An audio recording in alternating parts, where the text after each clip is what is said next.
La religion pratiquée ici a peu changé au fil des siècles. Des milliers de fidèles se rassemblent autour de la cathédrale d'Aksum pour vénérer la Vierge Marie et les saints. Une page autrefois interdite a été publiée par des moines éthiopiens, malgré l'ordre de la détruire, et elle mentionne ouvertement Jésus. Quelle histoire recèle cette page? Pourquoi est-elle restée silencieuse pendant tant d'années? Qu'est-ce qu'elle change? Rejoignez-nous pour découvrir la vérité cachée dans cette page rare. La puissance du christianisme primitif en Éthiopie. La conversion de l'Éthiopie au christianisme ne fut pas un événement mineur dans l'histoire. Ce fut une décision délibérée et significative qui transforma le royaume et influença le monde chrétien primitif. Au IVe siècle, le roi Ezana d'Aksum adopta le christianisme comme religion d'État officielle sous l'impulsion du missionnaire syrien Frumentius. Ce changement fondamental s'opéra entre 320 et 330, plaçant Aksum à l'avant-garde du développement du christianisme primitif aux côtés du monde romain. Il est essentiel d'examiner attentivement cette chronologie car elle illustre clairement le choix précoce et déterminant opéré par l'Éthiopie. Rome n'adopta officiellement le christianisme comme religion d'État qu'en 380, avec l'édit de Thessalonique. Cette décision fut prise par l'empereur Théodose Tournier, plus de 50 ans, après que le roi Ezana eut déjà instauré le christianisme comme religion d'État à Aksum. Tandis que les dirigeants de Constantinople et de Rome débattaient encore de théologie et élaboraient des lois relatives au christianisme, un royaume africain l'avait déjà pleinement adopté comme un aspect fondamental de son identité et de sa vie quotidienne. Cette nouvelle perspective remet en question l'idée reçue selon laquelle Rome aurait été le berceau du pouvoir étatique chrétien. En réalité, l'Éthiopie s'était imposée comme un centre important de la foi chrétienne bien avant Rome. Les évangiles de Garima, manuscrits éthiopiens écrits à l'encre d'or en langue gaise ancienne, témoignent concrètement de l'héritage chrétien primitif de l'Éthiopie. Ces précieux textes ont fait l'objet d'études approfondies et ont été datés par des experts de l'Université d'Oxford et des conservateurs spécialisés dans les documents anciens. La plus grande collection de manuscrits chrétiens hors d'Éthiopie comprend de nombreuses pages et feuillets datant du IVe au 7e siècle. Une analyse en particulier situe le règne de Garima II entre 390 et 570. Ces manuscrits figurent parmi les plus anciens évangélistes chrétiens illustrés au monde. Leur présence sous le règne du roi Ezana témoigne d'une culture chrétienne éthiopienne ancienne, riche en écriture, en créativité, en art et en spiritualité, bien avant que l'Europe médiévale ne produise ses célèbres Bibles enluminées. L'histoire du christianisme en Éthiopie est remarquable car elle s'est développée indépendamment du christianisme européen. Elle a subi l'influence des traditions syriaques et coptes, mais n'a pas été modifiée par les courants religieux européens. L'Église éthiopienne a préservé des textes bibliques perdus dans l'histoire du christianisme occidental. Ces textes offrent un aperçu précieux des croyances et des pratiques des premiers chrétiens. Les chercheurs qui étudient en profondeur les traditions bibliques éthiopiennes soulignent que l'héritage chrétien éthiopien ne se limite pas à une simple influence romaine ou européenne. Il constitue une branche distincte du christianisme dotée d'une histoire de perspective et d'un héritage singulier et durable.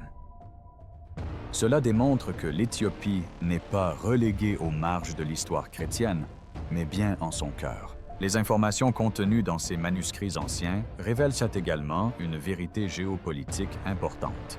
Aksum n'était pas un État faible soumis à d'autres, ni une région cherchant l'approbation des Romains. Aksum était une puissante puissance commerciale, doté de nombreux réseaux de sa propre monnaie d'inscriptions éloquentes, d'une influence reconnue et d'une autorité incontestable. Lorsque les souverains d'Aksum se convertirent au christianisme, ils ne le firent pas en sujet sous domination romaine, mais en chef indépendant qui maîtrisait les enjeux politiques, religieux et culturels, ainsi que leur influence sur le monde.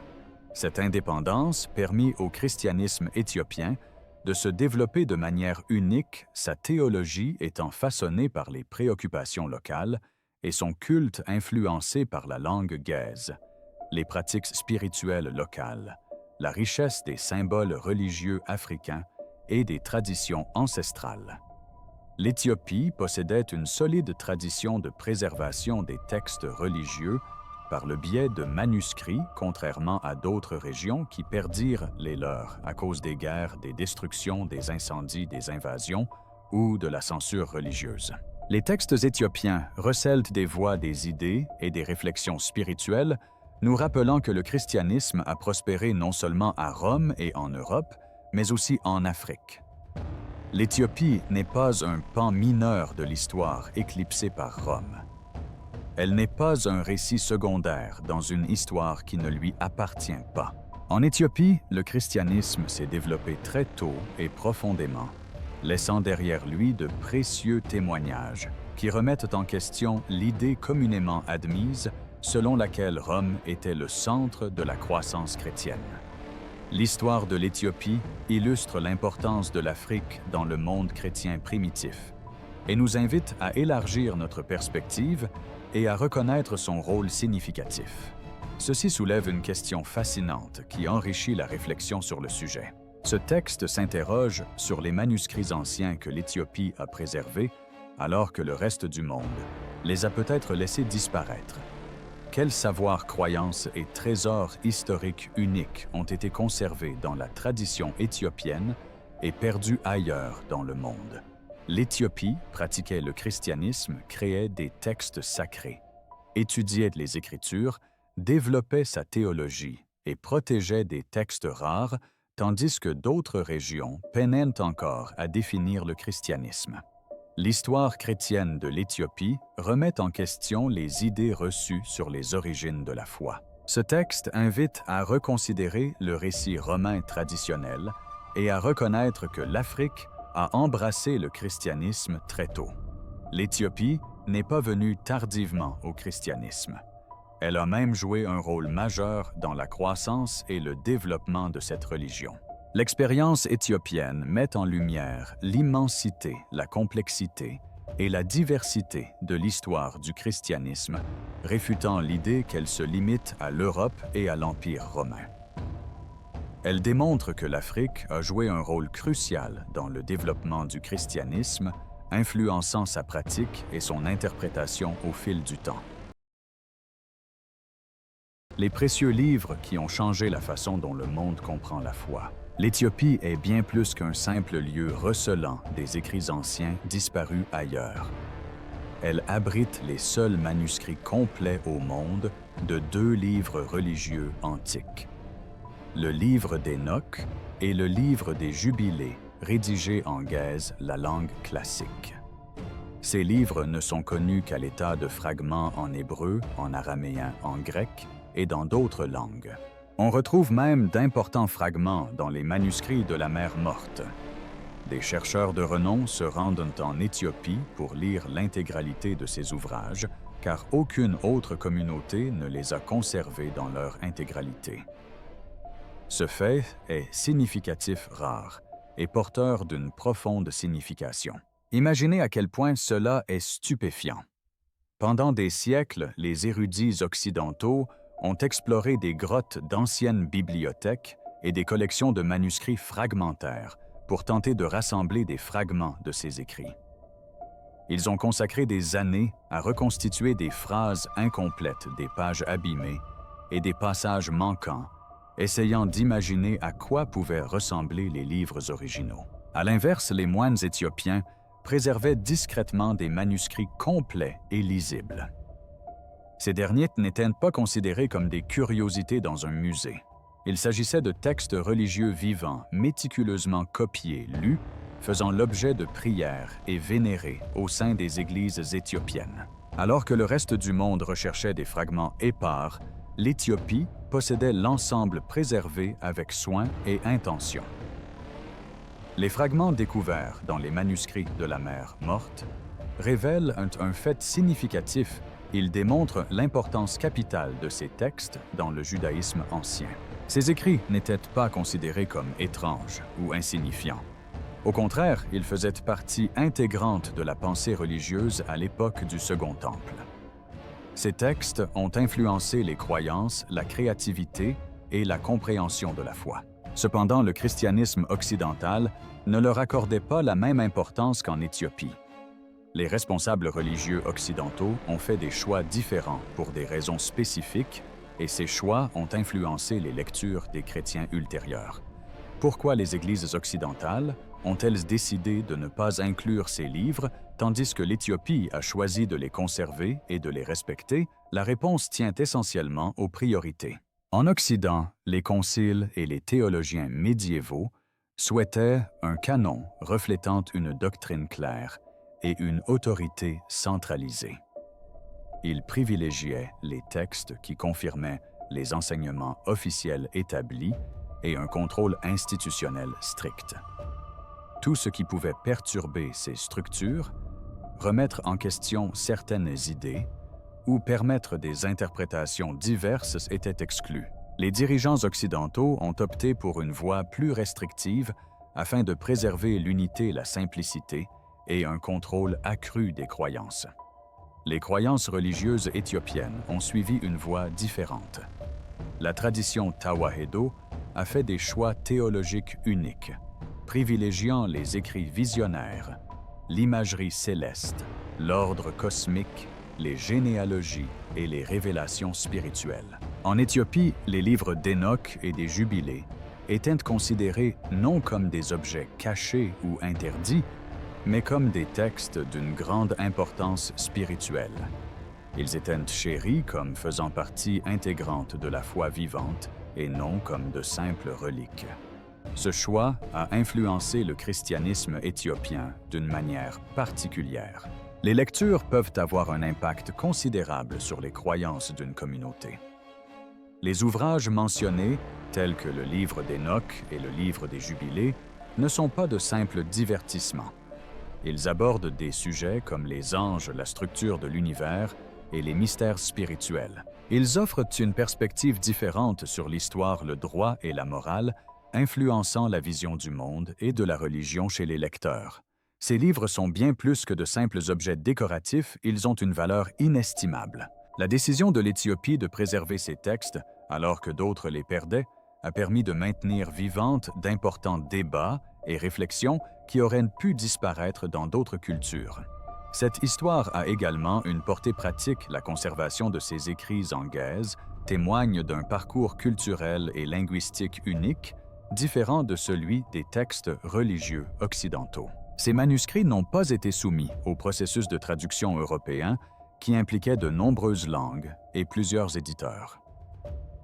De plus, ils ont été préservés des catastrophes qui ont détruit de nombreux documents occidentaux, comme les incendies de bibliothèques, les guerres, les conflits politiques et les purges religieuses.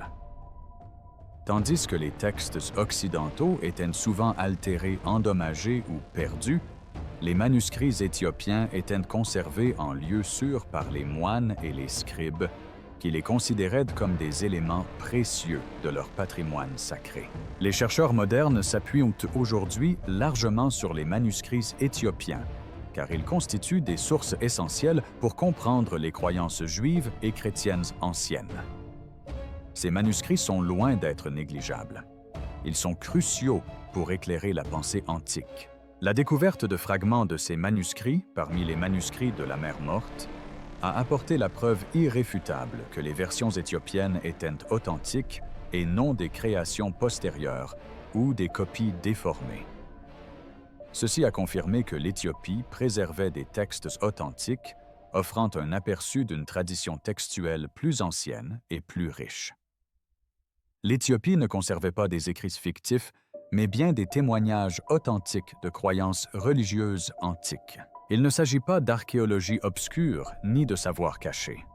Il s'agit de la manière dont les groupes religieux définissent ce qui est considéré comme sacré et de l'influence de cette définition sur les récits qui nous sont transmis.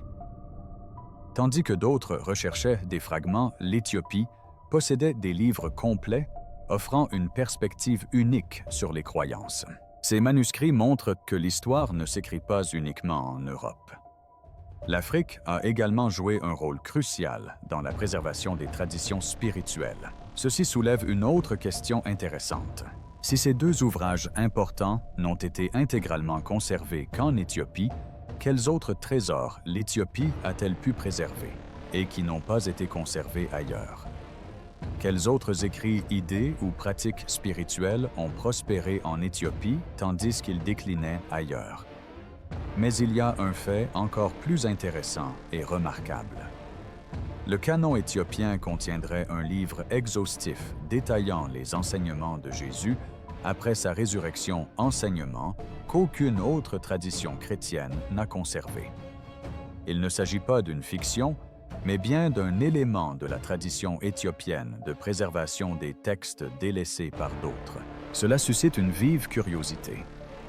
Quel secret recèle ce livre? Quel genre de sagesse y consigne-t-il? Comment pourrait-il potentiellement transformer la perception de la foi si la communauté internationale y avait accès comme en Éthiopie? Et pourquoi le reste du monde n'en a-t-il pas eu connaissance de la même manière? Tout cela révèle une vérité simple et pourtant magnifique. L'Éthiopie ne se contente pas de protéger des documents matériels, mais aussi des souvenirs, des idées, des débats et des croyances. Cela met en lumière la richesse et la diversité de l'histoire des religions souvent sous-estimées. L'Éthiopie préserve des voies négligées et perpétue des enseignements ignorés. De ce fait, le monde bénéficie d'une compréhension plus complète des croyances anciennes grâce à elle. En Éthiopie, le livre sacré des 40 jours est vénéré.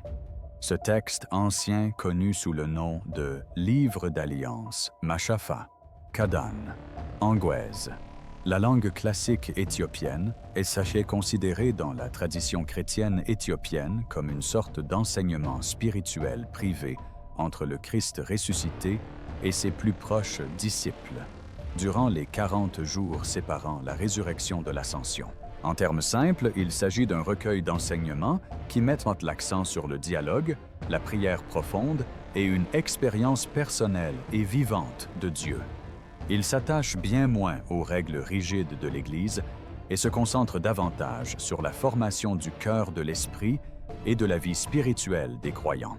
Ce texte est présenté comme un recueil d'enseignements partagés durant ces 40 jours sacrés. Les églises éthiopiennes utilisent depuis des siècles des versions de ce texte dans leur culte, leur enseignement monastique et leur formation spirituelle.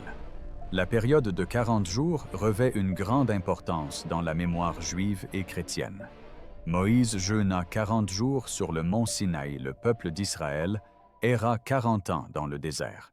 Et les évangiles rapportent que Jésus apparut 40 jours après sa résurrection, enseignant et révélant le royaume de Dieu. Dans la foi et l'imaginaire éthiopien, le mois de 40 symbolise l'épreuve, la révélation et une profonde préparation spirituelle. Ces jours ne sont pas perçus comme un laps de temps vide entre Pâques et l'Ascension, mais comme une période intense où les disciples sont transformés, fortifiés et rapprochés de la rencontre directe avec le divin. Cela explique pourquoi un texte entier consacré à cette période a été précieusement conservé au sein de la tradition mystique et dévotionnelle éthiopienne. On trouve souvent sur Internet des discussions concernant de prétendues publications récentes de ce texte, mais ces propos peuvent facilement prêter à confusion. Il ne s'agit pas d'écrits récemment découverts dans des grottes cachées. Il s'agit d'anciens textes gwèzes et de traditions orales, ancestrales, préservés par les moines et les communautés religieuses éthiopiennes depuis plus de 1000 ans. Ce qui paraît nouveau aujourd'hui à beaucoup, notamment en Occident, c'est simplement l'accès plus large et les traductions qui se développent. Il n'existe toujours pas d'édition critique moderne en anglais, faisant pleinement consensus, qui rassemble et explique clairement l'intégralité du Meshafa Kedan, tel que les communautés éthiopiennes l'ont toujours connu et utilisé. Quelques chercheurs et traducteurs ont travaillé sur des fragments de ce texte ou sur des textes religieux apparentés, mais la recherche en langue anglaise reste encore très en deçà de ce que les églises éthiopiennes ont longtemps préservé et pratiqué. Ce à quoi le monde assiste aujourd'hui est une meilleure reconnaissance et non une découverte soudaine. Cela s'inscrit dans une compréhension plus large du développement différencié du christianisme selon les régions. Le christianisme occidental, façonné par les conciles, les évêques et la construction d'empires, a consacré une grande partie de son énergie à l'établissement d'une doctrine ferme, d'une structure officielle et d'une unité à travers de vastes territoires politiques. Les grands débats et conciles s'interrogeaient sur la manière dont une immense Église pouvait rester organisée et cohérente sous le pouvoir impérial. Le christianisme éthiopien, quant à lui, était confronté à une réalité différente. Éloigné du contrôle romain et n'ayant jamais été colonisé, la tradition éthiopienne Tewahedo accordait une grande importance à l'expérience mystique, aux visions aux anges, aux temps et saisons sacrées, ainsi qu'à une vie contemplative rigoureuse. Leur bibliothèque préservait les écrits visionnaires et apocalyptiques, car ces ouvrages contribuaient à répondre à leurs questions fondamentales, comment faire l'expérience directe de Dieu, et non seulement comment organiser les systèmes religieux. C'est pourquoi des textes qui pourraient paraître mystiques ou étranges à l'Occident sont restés centraux, vénérés et vivants en Éthiopie, au lieu d'être marginalisés ou oubliés. Lorsqu'on se penche sur les enseignements liés à cette tradition, leur objectif devient limpide. Ils sont à la fois pratiques et mystiques. Ils accordent une attention particulière à la prière, à la posture, se tenir debout, s'agenouiller, etc. À la reconnaissance de la présence spirituelle, y compris la conscience angélique, à l'interprétation des visions et à la manière dont la résurrection transforme la perception du temps, de la vie, de la loi et de la réalité elle-même chez les croyants. L'esprit de ce texte n'est ni dur ni froid. Il est doux, apaisant, profondément introspectif et tourné vers l'avenir. Le salut y est moins présenté comme une solution juridique stricte que comme une transformation profonde de la compréhension que l'on a du cosmos et de sa place en son sein. Pour les moines et les fidèles dévoués, cette transformation intérieure vivante primait sur la parfaite adéquation de chaque phrase avec les déclarations et formules ultérieures élaborées lors de conciles lointains des siècles plus tard. C'est pourquoi les monastères éthiopiens méritent une profonde reconnaissance pour avoir préservé une riche voie spirituelle qui s'est développée parallèlement au monde chrétien gréco-romain, tout en suivant une direction propre, forte et belle.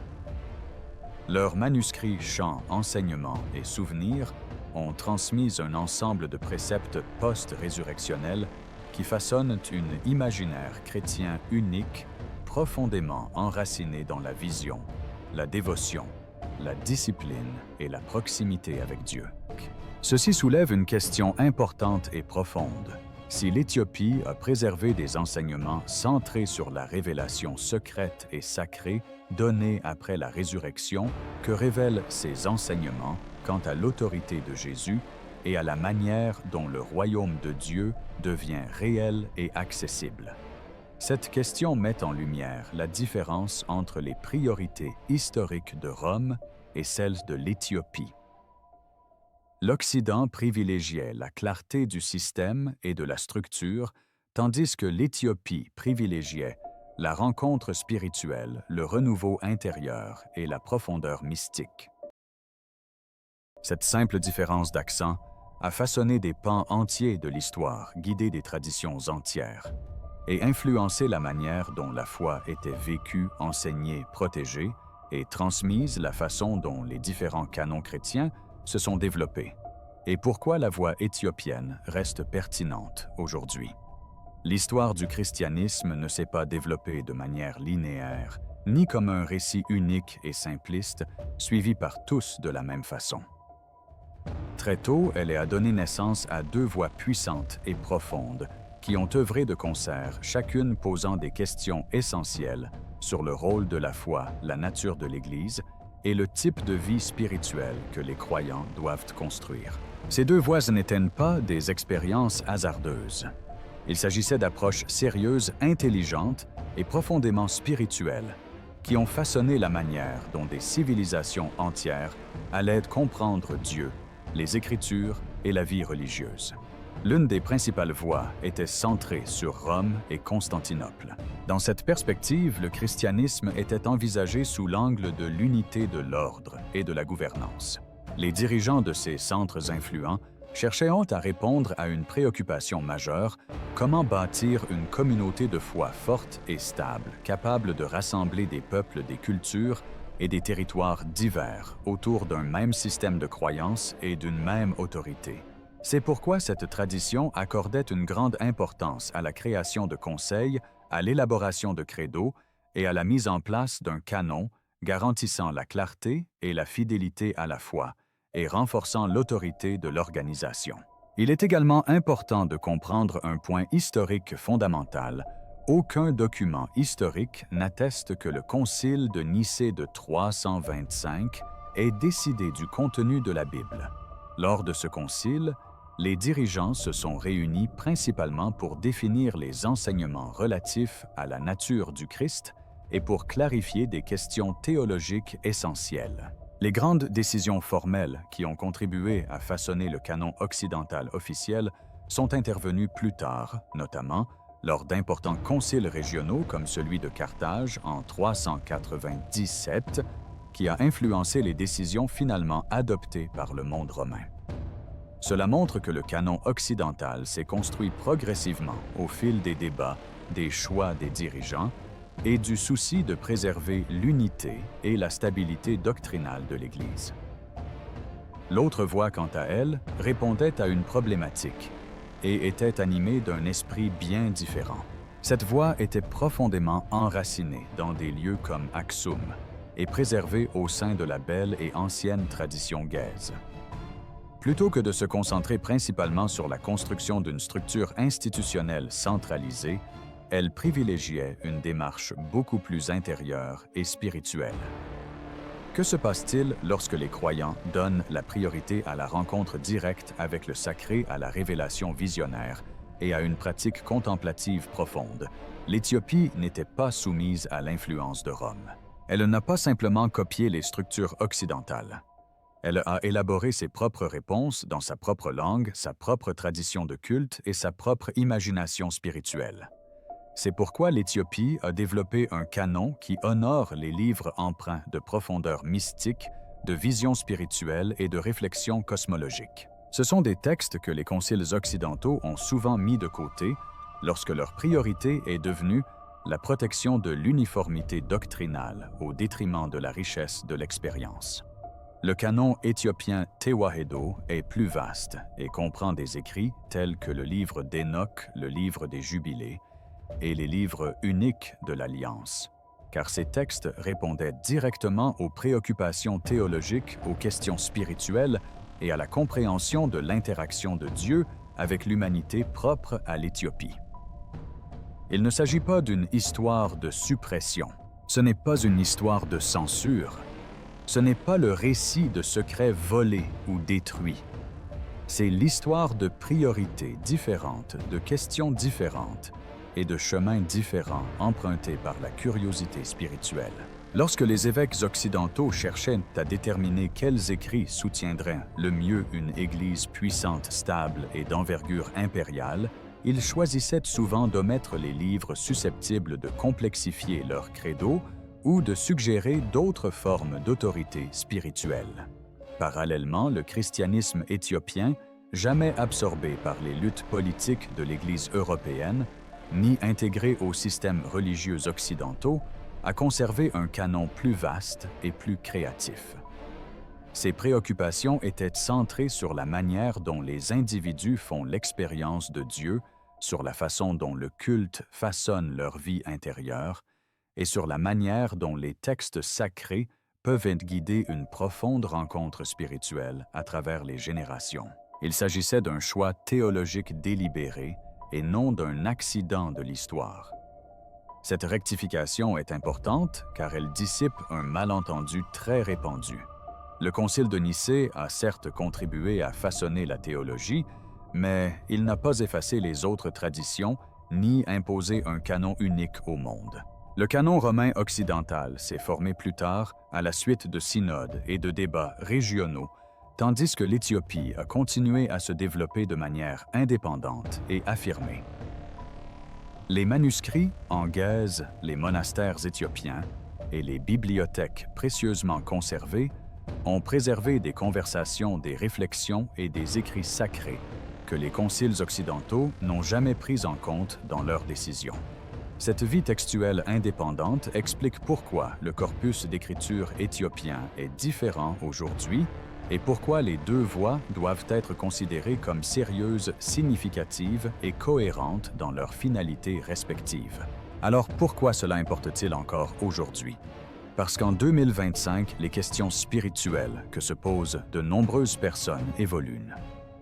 Beaucoup se sentent moins attirés par les réponses purement institutionnelles et davantage par une expérience intérieure profonde, une pratique spirituelle authentique et des textes qui ouvrent le cœur et stimulent l'imagination spirituelle.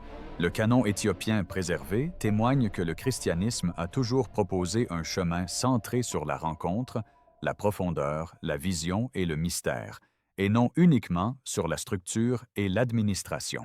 Comprendre cette division nous permet de voir que l'histoire du christianisme n'est pas un chemin unique et direct vers la vérité, mais une vaste carte ramifiée de la foi. Une branche a bâti des institutions puissantes et une doctrine claire.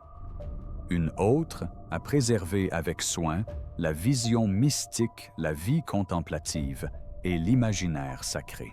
La branche de l'Église dont l'Éthiopie a pris soin avec une grande fidélité pendant tant de siècles recèle peut-être précisément le type d'outils spirituels que recherchent aujourd'hui de nombreuses personnes en quête de sens. La question fondamentale demeure donc quel choix déterminant a façonné ce que l'Église occidentale a conservé et ce que l'Éthiopie a préservé. Ce choix était tout simplement une question de priorité. L'Église occidentale s'est construite autour de l'unité de l'ordre et du contrôle.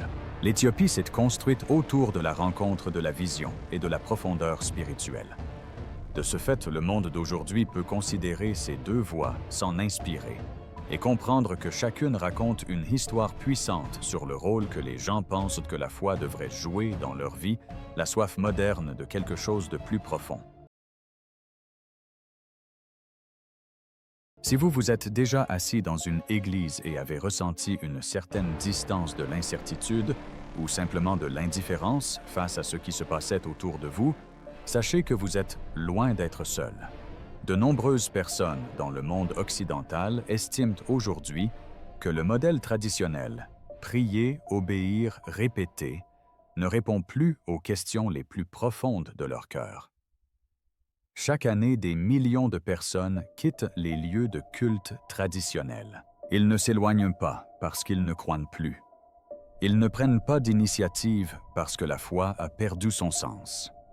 Au contraire, ils recherchent quelque chose de plus vivant, quelque chose de réel, de personnel et de profondément lié au sacré.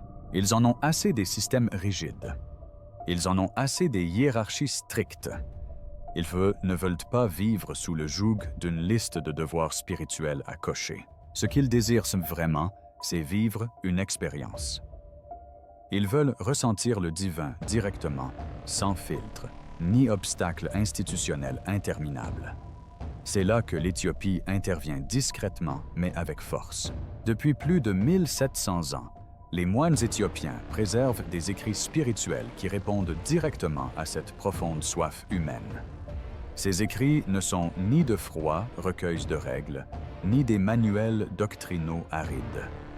Ils sont riches, mystiques, profondément introspectifs et magnifiquement axés sur la rencontre personnelle avec le sacré. Ces textes guident les chercheurs vers la conscience intérieure, la pratique contemplative, la profondeur spirituelle et l'expérience directe du divin. Ils explorent la vision spirituelle, la sagesse cachée et une relation vivante avec Dieu d'une manière dont le christianisme occidental, malgré son influence et son autorité, s'est souvent éloigné de son propre chef de la structure du pouvoir institutionnel et du contrôle strict qui constituait ses fondements. On peut se demander si ces écrits sont des découvertes récentes surgissant soudainement dans le monde moderne. En réalité, ces passages ne sont pas nouveaux. Dans les années 1960, l'empereur Haïlé Sélassié a autorisé l'impression et la diffusion de la Bible éthiopienne. Ils n'étaient pas cachés dans des grottes. Ils n'ont pas été enfermés par des groupes secrets. Ils ont toujours été là. Mais pendant très longtemps, le monde occidental a tout simplement ignoré leur existence. La mentalité spirituelle de l'époque n'était pas préparée à une telle profondeur. Aujourd'hui, tout a changé. Les questions que se posent les gens aujourd'hui sont les mêmes que celles que les moines éthiopiens exploraient déjà il y a plus de 1700 ans. Enfin, le monde atteint un point où la curiosité, l'aspiration spirituelle et la disposition à accéder à la sagesse préservée dans ces manuscrits anciens se rejoignent. Il ne s'agit pas seulement d'une question de timing. La langue même de ces textes recèle quelque chose d'incroyablement précieux. Ces textes furent écrits à l'origine en gaze, une langue d'une grande richesse, tant sur le plan du sens que du symbolisme et de la spiritualité, qu'une simple traduction ne saurait pleinement restituer. Chaque phrase recèle une profondeur. Chaque expression est porteuse d'énergie. Comprendre pleinement le canon éthiopien peut nécessiter des générations d'études. C'est pourquoi le débat actuel sur le nombre de livres 81 ou 88 n'est pas qu'une simple discussion académique aride.